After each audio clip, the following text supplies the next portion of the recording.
চাৰিফালে hashtag Dihing Patkai I am Dihing Patkai save Dihing Patkai কিয়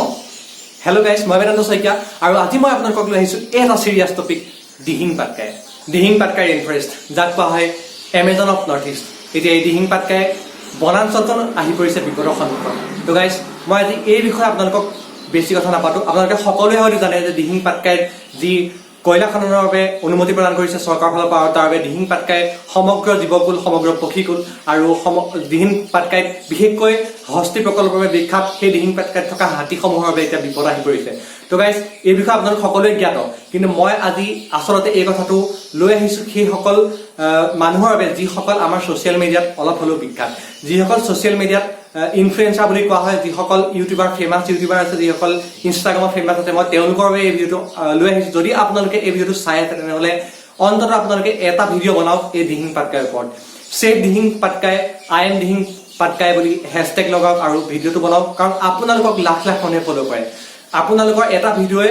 গোটেই এই বিষয়টো যিটো বিপদ মাতি আনিছে আমাৰ দিহিং পাটকাই বনাঞ্চলখনৰ ওপৰত দিহিং পাটকাই ৰেইন ফৰেষ্টৰ ওপৰত এই ভিডিঅ'টোত অলপ হ'লেও সহায় কৰিব আৰু সমগ্ৰ বিষয়টোৰ ওপৰত ছ'চিয়েল মিডিয়াত এটা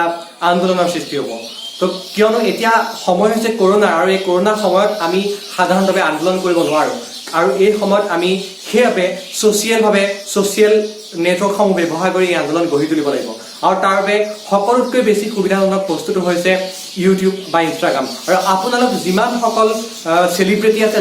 সকলোৱে ফ'ল' কৰে অন্ততঃ আপোনালোকে এই বিষয়ে অলপ হ'লেও মাত মাতক কাৰণ আমি যদি সৰু ইউজাৰবোৰে এই বিষয়ে ভিডিঅ' বনাওঁ হয়তো বেছি মানুহে নাচাব বেছি মানুহে ওচৰত নাপায়গৈ কিন্তু আপোনালোকে এই বিষয়ে যদি মাত মাতে আপোনালোকক বহুতে ফ'ল' কৰে বহুতে আপোনালোকৰ কথা শুনিব আপোনালোকৰ কথা ভাবিব আৰু তেতিয়া সমগ্ৰ বিষয়টোৰ ওপৰত এটা ডাঙৰ আন্দোলনৰ সৃষ্টি হ'ব আৰু বিষয়টো গৈ চৰকাৰৰ ওচৰত হ'বগৈ তো মই এই কথাটোকে আজি ভিডিঅ'টোত ক'বলৈ আহিছোঁ মই বিশেষকৈ কি বিপদ আহিব কি বিপদ নাহিব সেই বিষয়ে ইমানকৈ ক'বলৈ নাযাওঁ কিন্তু আপোনালোকৰ মেইন কথাটো কৈছোঁ যে এই যিটো বিষয়ৰ ওপৰত মাত মাতিব লাগে এই মাত মতা কথাটোৰ ওপৰত আপোনালোকে গুৰুত্ব দিয়ক আৰু ভিডিঅ'টো শ্বেয়াৰ কৰি দিয়ক যাতে সেইসকল ডাঙৰ ক্ৰিয়েটৰ সেইসকল ডাঙৰ ছ'চিয়েল ইনফ্লুৱেঞ্চাৰ এই ভিডিঅ'টো পায় আৰু তেওঁলোকে এটা ভিডিঅ' বনায় বা এটা